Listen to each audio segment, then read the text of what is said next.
Recentemente eu estava vendo uma daquelas dicas de internet de como não se distrair muito de produtividade, né, de mídias sociais. E uma das coisas que a pessoa falou foi: eu utilizo meu celular no preto e branco. Toda vez que eu estou trabalhando, eu mudo as configurações do meu celular e deixo em preto e branco, porque daí distrai menos.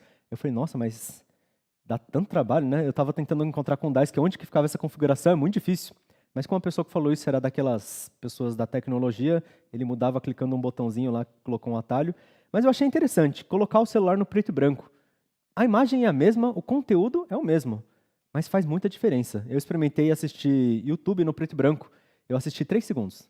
Aí eu voltei para colorido. Não funcionou muito bem comigo. A minha tentação é muito maior. Mas deu para ver que a atenção diminui. Você fica menos distraído. Se eu quero tirar a atenção do celular enquanto eu trabalho, talvez é uma forma válida. Como eu tive dificuldade para mudar, eu não experimentei isso no meu dia a dia, mas eu achei interessante quanto as cores fazem diferença na nossa vida, quanto a luz e os estímulos mudam as coisas. Também tem outra dica que eles colocam para tirar a luz azul, deixa só a luz mais quente, mais vermelha, para a gente começar a ficar com um pouquinho de sono, especialmente antes de dormir, é muito bom. A gente vê que as cores fazem muita diferença e os estímulos mexem com a gente, mexem com o nosso ser. A gente vê nos restaurantes de fast food sempre usando a cor amarela, que é uma cor de fome, uma cor de velocidade. A gente vê o vermelho na notificação do celular, nas mensagens ou nos e-mails, porque é uma cor que dá a sensação de urgência. A gente vê até o cinza, que normalmente é utilizado para não chamar muita atenção. No nosso caso, a gente deixa o cinza aqui, porque daí a gente presta mais atenção no que a gente está falando. E hoje eu vim com uma roupa colorida também, só para dar um contraste maior. Normalmente eu sempre uso preto. Eu falei, nossa, se eu usar preto no cinza não vai fazer o menor sentido o que eu vou dizer. Então eu vou usar colorido, que nem a Thalitinha que estava de vermelho, chamou muita... Brincadeira. Mas enfim, essas cores mexem com a gente. E a gente acha isso universal. Eu posso dizer sobre isso e certamente muitos vão sentir, relacionar que algumas cores mexem de formas diferentes. E é interessante. Para mim, o cinza, na verdade, mais do que o fundo do culto, me lembra da época que eu estava na escola, onde o teto era cinza, as paredes eram cinzas e todas as coisas eram cinzas. Mas, enfim, talvez também fosse para não confundir e prestar um pouco mais atenção na aula. Todas as cores e as luzes são estímulos e essas coisas realmente a gente vê não apenas no nosso dia a dia, mas também na palavra de Deus. Não como cores e estímulos, mas outras cores e luzes, mas como outras formas de estímulos. A gente vê a criatividade que Deus deu ao ser humano e a gente usando essas cores, por exemplo, a gente cria arte, a gente cria outras coisas, pinturas ou fotografias também, utilizamos cores. Isso nos intriga e nos admira de olhar, porque não apenas mexe com a gente, mas também nos cativa. Isso também nos chama a atenção. E Deus também utilizou disso na sua criatividade. A gente vê como a criação dele é cheia de cores, como é cheia de vida, e como para a gente é curioso, é intrigante e nos preenche a gente admirar e a gente ver essa bela criação. O tema de hoje, então, a gente vai ver essa questão de admirar, essa questão de contemplar. A gente vai falar sobre o sentimento de contemplação. Eu escolhi um sentimento muito difícil para a gente começar, mas vamos com isso mesmo. Talvez a gente pode ver a contemplação gerando desânimo ou esvaziamento, se a situação que a gente vê é muito complicada, mas também pode gerar maravilhas e inspiração quando o que a gente vê é belo. A gente vai ver sobre sobre as pessoas que contemplam. Aquela pessoa que contempla, cujos olhos se enchem e sua alma se preenche. Essa pessoa deseja também expressar o que vê. A gente vai ver isso a partir do Salmo 19. Eu vou ler por inteiro. Salmo 19. Quem quiser acompanhar, eu acho que vai ter aqui, e o pessoal da live também. Eu vou ler na versão NVI. Os céus declaram a glória de Deus, o firmamento proclama a obra de suas mãos. Um dia fala isso a outro dia, uma noite revela a outra noite. Sem discurso nem palavras, não se ouve a sua voz.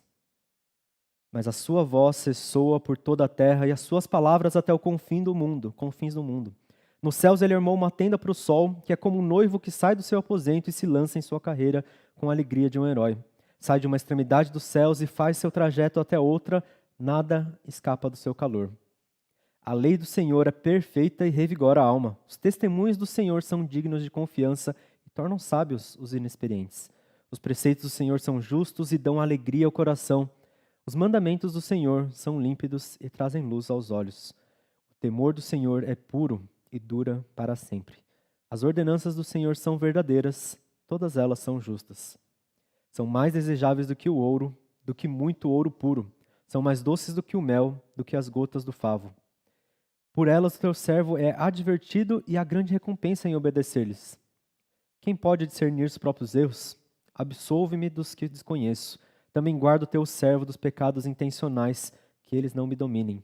Então serei íntegro, inocente de grande transgressão. Que as palavras da minha boca e a meditação do meu coração sejam agradáveis a ti, Senhor, minha rocha e meu resgatador. Vamos orar?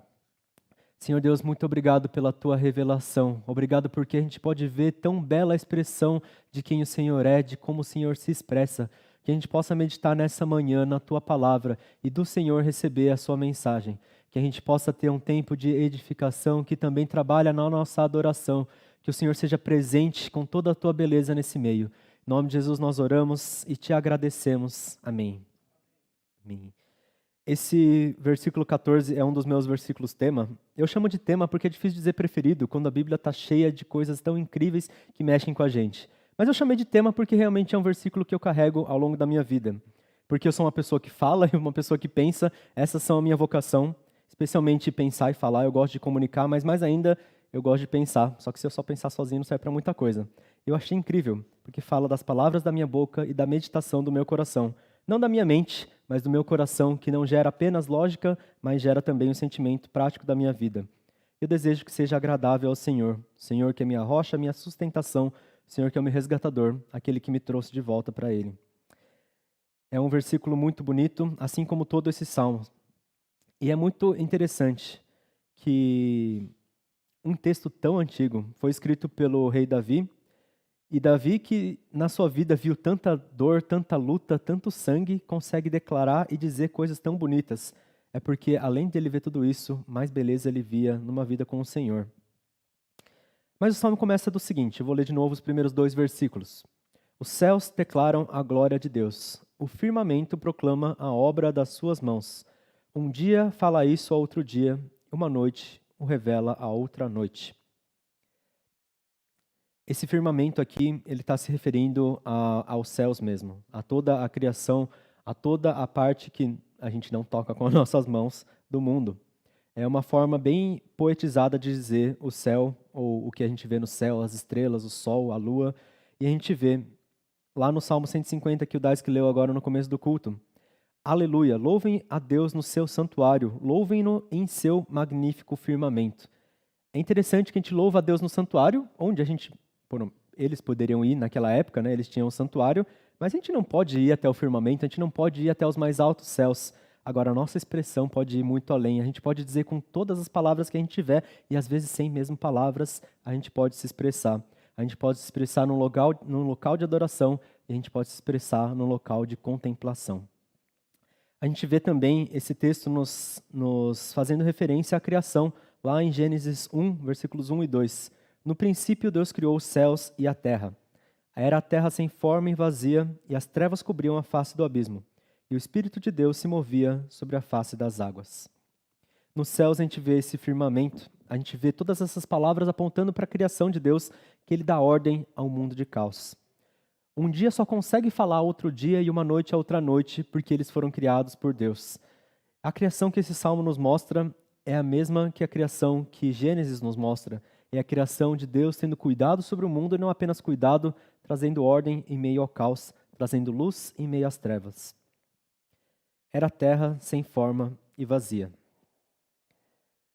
Todos os dias, quando eu chegava na escola, meio dormindo, meio acordado, com pouca motivação, eu olhava aquele teto cinza. Eu olhava aquele teto concreto, repleto de mesmice, colunas, alunas, corredores, professores, eram todos sem cor, eram todos como aquele falso céu que eu via todos os dias. O chão era preto emborrachado, como se para absorver qualquer tremor de empolgação. As poucas plantas que tinham eram distantes, dessaturadas, elas pareciam compartilhar o sentimento desvaziado. Era como a cor que se mostrava no quadro, pouca cor do som seco do giz, que apresentava as pesadas cargas do dia. Eu ouvia com piadas, algo como bom humor, mas eram apenas ruídos, eu não sentia nenhum toque de calor. para mim, a escola era como se fosse sem forma e vazia, era cinza e sem vida. Eu estou exagerando, certamente, porque isso é um poema. Não eram todos os dias assim para mim, mas certamente teve dias que eu me senti dessa forma. Teve dias que eu olhava para o teto e eu sentia falta de uma outra escola que eu tinha, onde o teto era branco, era pintado, não era simplesmente concreto. Eu sentia falta de ter uma empolgação a mais, porque o pessoal falava que era só para estudar. Por favor, não achem negativo o pessoal que estiver estudando em alguma escola ainda. Não é necessariamente ruim, mas eu me sentia daquela forma por um motivo muito específico, porque eu não via propósito onde eu estava, eu não via propósito no que eu fazia. Eu não estudava porque eu queria passar na faculdade, eu estudava porque era uma obrigação colocada a mim. Eu não me empolgava e não me divertia porque talvez quando eu olhava as outras pessoas eu não via como amigos, eu via como competidores. A forma como a gente enxerga muito muda o nosso ao redor. Por mais que seja um teto cinza, ele pode ser divertido, e por mais que seja um teto branco, ele poderia ser angustiante. Depende muito de como a gente enxerga. A simples rotina pode mudar todas as coisas, dependendo do quão cheio ou esvaziado está o nosso olhar. Quantos aqui já não passaram por um sentimento depressivo como esse? Eu não vou chamar de depressão, porque talvez a parte clínica da psique vai dar um outro diagnóstico, mas um sentimento de esvaziamento, de falta de esperança, talvez muitos de nós já sentimos. Talvez não tão simples quanto uma rotina, mas alguma coisa um pouco mais profunda no nosso dia a dia. Algo que vai acontecendo vez após vez, tirando nossas forças. Algo que a gente olha o mesmo olhar, uma mesma paisagem, que poderia muito bem ser bonita, e a gente olha começar a perder as cores. A gente olha começar a perder a vida, porque o nosso coração começa a murchar. Quantos já tiveram sentimentos de desesperança, sentimentos de esvaziamento, sentimentos de falta de força, sentimentos onde as coisas pareciam perder propósito? Naquela época da vida, o que eu precisava era algo que representasse para mim a alegria de viver. Algo que me desse propósito cheio de esperança.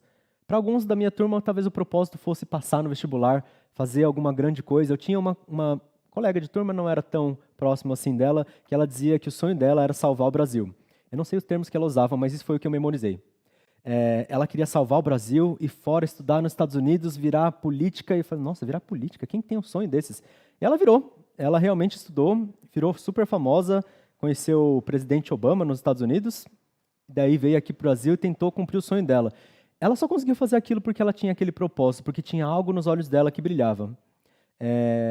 Eu não tinha naquela época. Eu não sabia muito bem o que eu queria fazer, não sabia qual curso que eu queria prestar, estudar. Eu estava fazendo alguma coisa, eu queria prestar para arquitetura, imagina, não iria funcionar comigo.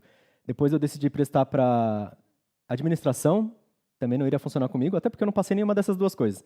Enfim, eu prestei para qualquer coisa. O famoso, você faz o Enem e vê o que você passa, e se você passar, você entra na faculdade.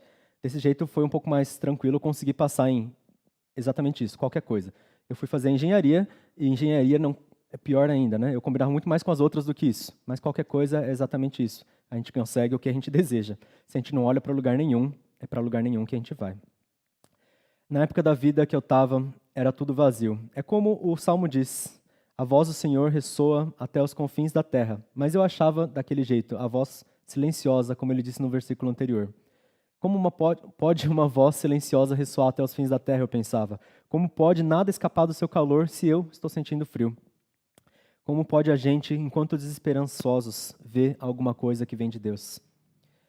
Daí eu pensei, a vida é como aquela frase, você é o que você come. Se o que você se alimenta é vazio, você vai ser vazio. Para Jeremias foi dessa forma. Lá a gente vê em Jeremias 15, versículo 16. Quando as tuas palavras foram encontradas, eu as comi. Elas são a minha alegria e o meu júbilo, pois pertenço a ti, Senhor, Deus dos exércitos. Jeremias, dentre todas as pessoas da Bíblia, eu acho que ele é certamente um dos top 5 que sofreu mais. Ninguém poderia ter dito mais coisas terríveis sobre a vida dele que Jeremias, e ele ainda falava, eu comi as suas palavras. Eles tinham pergaminhos nojentos, até a analogia já não ia ser muito agradável para ele, mas ele disse que trazia alegria e júbilo, porque ele pertence a Deus. Porque quando ele come as coisas que são do Senhor, isso faz parte da vida dele. Tudo que sai da boca de Deus, para nós, é agradável. Você é o que você come, mas eu vou dizer, como eu falei, eu vi a minha vida sempre com a minha visão, sempre com luz e sempre com imagens. Então, eu vou chamar de nós somos o que nós vemos também. Você é o que você vê. Se nós consumimos tantas coisas que nos influenciam no nosso redor, se a cada dia a gente é influenciado por propaganda sem fim, por coisas que têm maestria em demonstrar movimentos e cores para chamar atenção, na qual Dais, que é especialista, ele trabalha com isso.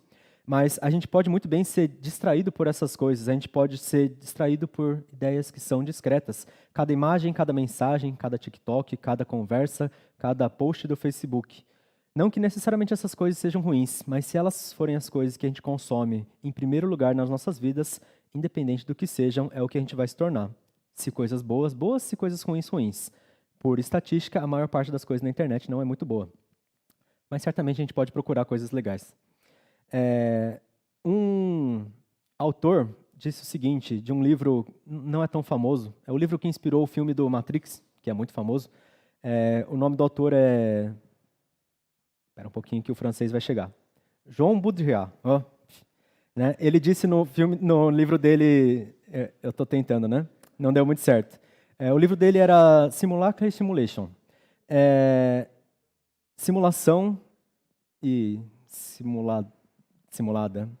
Ele fala de uma ideia que ele teve, por inspiração, inclusive, do livro de Eclesiastes da Bíblia, onde Salomão está ponderando sobre o significado da vida, e esse autor pondera sobre o significado da sua vida quando ao seu redor sempre vê representações e símbolos. Isso que ele chama de uma representação da realidade. Quando as representações, quando os símbolos, quando as coisas que a gente vê se tornam a nossa realidade, a gente não vive mais a verdade, a gente vive essas coisas. Se o que os meus olhos focam é a minha vida, isso vai se tornar a minha realidade. Ele chamou isso de deserto do real, porque a realidade se tornou como esse deserto que era, pela ilustração dele, mapeado. Se a gente faz o que a gente vê, essa é a nossa realidade. E se a gente vê coisas ruins, a gente perde de vista a realidade e a verdade. O que eu via na escola, na verdade, não era um teto cinza e não era um chão de borracha. Era uma mensagem constante de falta de propósito de vida. Era algo que ressoava no meu coração dia após dia, que eu não deveria estar lá. Era o desincentivo dos rivais, era piadas autodepressivas do sofrimento que a gente tinha de duras condições de estudo. Mal podia perceber que era um privilégio poder estudar. Mas a forma como eu via tornava a minha vida muito amarga, tornava a minha vida sem cores. Isso é o que me alimentava, isso é o que eu me tornava. Mas a lei do Senhor traz uma verdade diferente para a gente. Está escrito o seguinte lá em Salmo 19, que a gente já leu. A lei do Senhor é perfeita e revigora a alma. Os preceitos do Senhor são justos e dão alegria ao coração. Os mandamentos do Senhor são límpidos e trazem luz aos olhos. Lá em Jó está escrito o seguinte, no final da vida, no final dessa toda jornada que Jó passou, Jó também foi uma das pessoas que mais sofreu na Bíblia, ele disse, meus ouvidos já tinham ouvido a teu respeito, falando para Deus, mas agora meus olhos te viram. É dessa luz que a gente precisa ver, dos mandamentos que nos restaram, que nos dão alegria. Eu comecei, aos poucos na minha vida, a ver propósito. Eu comecei a parar de olhar para um teto, parar de olhar para o chão. Eu não olhava nem mais para frente, para o professor, para as aulas. Eu estava olhando para Jesus. Tristemente, isso influenciou nas minhas notas e eu não passei no vestibular. Mas a minha vida com Deus melhorou bastante. Não estou dizendo para seguir meu exemplo. Faz as duas coisas ao mesmo tempo, gente. Mas eu ganhei propósito. Ir para a escola se tornou algo divertido. Por mais que era um ambiente que eu não gostava de estar. Para a mesma coisa, Jó. A situação de Jó estava terrível. Jó tinha perdido sua família, tinha perdido todos os seus bens, ele tinha perdido até a sua saúde. E todas aquelas discussões que ele teve com seus amigos que vieram para consolar, mas só o acusaram, ele não achou resposta. Ele queria saber a resposta para a angústia dele, e quando Deus se mostrou, Deus não respondeu. Deus simplesmente se mostrou. E Jó percebeu que aquilo satisfez seu coração. Não saber uma resposta, não saber um texto e uma argumentação muito bem definida, mas ver o seu Deus satisfez seu coração e trouxe cura para a sua vida. Mais tarde, Deus também trouxe cura para a sua situação. Mas antes disso, que ele ficou satisfeito. É assim como também a gente vê Davi falando, vendo a maravilha de Deus na criação, nos primeiros versículos que a gente leu em Salmos, e depois na palavra de Deus também. E esse é o exemplo que a gente tem que ter, a palavra do Senhor nos dando direção. Quanto mais a gente vê, mais a gente contempla o que é de Deus. Quanto mais a gente coloca para dentro, mais como Davi também, a gente continua a se tornar mais parecido. Ele fala no versículo 9, também guarda o teu servo dos pecados intencionais, que eles não me dominem, então serei íntegro, inocente de grande transgressão. As nossas tendências vão continuar as mesmas, mas se a gente tenta se alimentar e ver coisas boas, coisas de Deus, a gente vai buscar coisas que não nos dominam, a gente vai buscar coisas que nos tornam inocentes e íntegros diante de Deus. por mais que às vezes tamanha beleza do Senhor nos paralise e a gente olha, fique de boca aberta e não consiga nem lidar, é aí que a gente pode encontrar o caminho de Deus, mas não para simplesmente por estarmos paralisados. Passo a passo a gente pode começar a tornar. Depois do grande choque da contemplação, a gente toma atitudes. A gente vê algo nos chamando, nos traçando um caminho. O Salmo termina o seguinte, com aquele versículo: que as palavras da minha boca e a meditação do meu coração sejam agradáveis a Ti, Senhor, minha rocha e o meu resgatador. Aqueles que contemplam as maravilhas de Deus, aqueles que se alegram constantemente em suas palavras, também desejam expressar e agradar o seu benfeitor. Todo artista que é artista só é artista porque ele vê arte, só é artista porque ele gosta e consome arte, porque ele tem prazer em ver coisas maravilhosas e por isso ele consegue expressar. A nossa arte diante de Deus é ver as maravilhas dele e expressar da mesma forma. Talvez não vão ser tão grandes quanto as próprias do Senhor, a não ser que ele coloque a mão dele, mas certamente vai ter o gosto, vai ter o cheiro, vai ter a influência, vai ter todo aquele maravilhas que se remetem à criação de Deus. Não é à toa que C.S. Lewis chamou esse salmo que a gente leu de poema magnífico, uma das músicas mais insígnes do mundo. A gente percebe que o elogio é brabo quando a gente não entende nem a palavra que ele usou. Insigne significa algo que tem significado, que tem signo, que é cheio de muitas coisas e um pouco significado, né? Ele está dizendo que esse poema magnífico consegue contemplar muitas coisas maravilhosas em apenas algumas palavras, palavras que são cheias de significado. Um poema que a gente poderia entender muito como abstrato, longe da realidade, talvez por isso longe dos nossos sentimentos. Lewis chama de simbólico, representativo, algo que ressoa no nosso interior. A beleza e a obra da revelação de Deus, que nos inspiram a viver de forma agradável ao que a gente vê. Quando se contempla, se reconhece. Quando se contempla, se preenche. E quando se reconhece e se preenche, também se é.